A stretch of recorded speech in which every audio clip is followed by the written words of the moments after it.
दिल्ली देहात से। यह दिल्ली और इससे जुड़े आसपास के देहातों की मिट्टी में रची बसी कहानियों का एक अनूठा संग्रह है। इन कहानियों में कामयाबी के उन मिसालों से आपका परिचय होगा जो हम में से ही एक हैं, मगर जिनका जीवन हम सब के लिए प्रेरणा का स्रोत है। मैं हरीश चौधरी, आपका सूत्रधार, लेकर आया हूं आज एक ऐसी ही कहानी। भारत में अनेक समुदाय साथ साथ रहते हैं और सभी की अपनी अपनी विशेषताएं हैं। दिल्ली देहात से के इस अंक में आज हम गुर्जर समुदाय की चर्चा करेंगे, जो अपनी जीवटता और मेहनत के लिए जानी जाती है।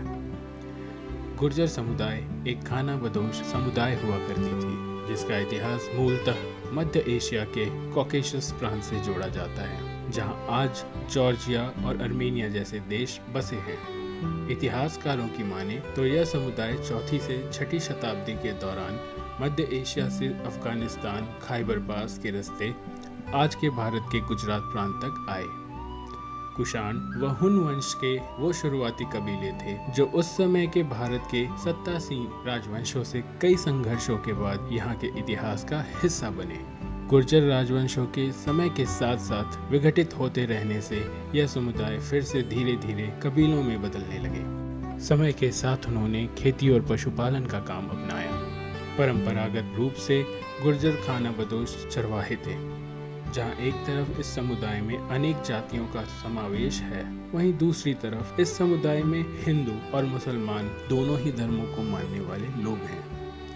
आज के गुर्जर समुदाय में ज्यादातर कृषि और पशुपालन ही करते हैं। गुर्जर समुदाय का विस्तार भारत में उत्तर भारत के जम्मू कश्मीर, हिमाचल प्रदेश, पंजाब, हरियाणा, दिल्ली, उत्तर प्रदेश, राजस्थान और गुजरात तक है। राजस्थान में इनका काफी सम्मान है और इनकी तुलना जाटों और मीणा समुदाय के साथ किसी हद तक की जा सकती है।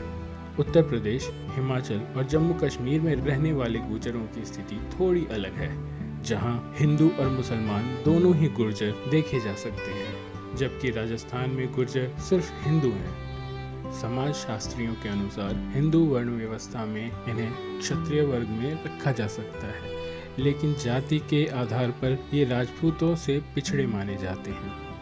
भारतीय संविधान के प्रावधानों के तहत गुर्जर समुदाय को हिमाचल प्रदेश और जम्मू कश्मीर में अनुसूचित जाति के रूप में अधिसूचित किया गया है। यह लिस्टिंग उन्हें सरकारी नौकरियों में और उच्च शिक्षण संस्थानों में निश्चित कोटा के साथ साथ प्रतियोगी परीक्षाओं में कम बेंचमार्क जैसे विशेष लाभ प्रदान करती है। भाषा के संदर्भ में गुर्जर समुदाय उन राज्यों की भाषा बोलते हैं जिनमें वे रहते हैं। पंजाब, दिल्ली और मध्य प्रदेश में हिंदू बहुल गुर्जर आपस में हिंदी बोलते हैं और देवनागरी लिपि उपयोग करते हैं, जबकि हिमाचल प्रदेश और हरियाणा में वे अपनी मातृभाषा गुर्जरी बोलते हैं। जबकि जम्मू और कश्मीर में कश्मीरी या हिंदी उनकी पहली भाषा है, वहीं राजस्थान में वे मारवाड़ी बोलते हैं।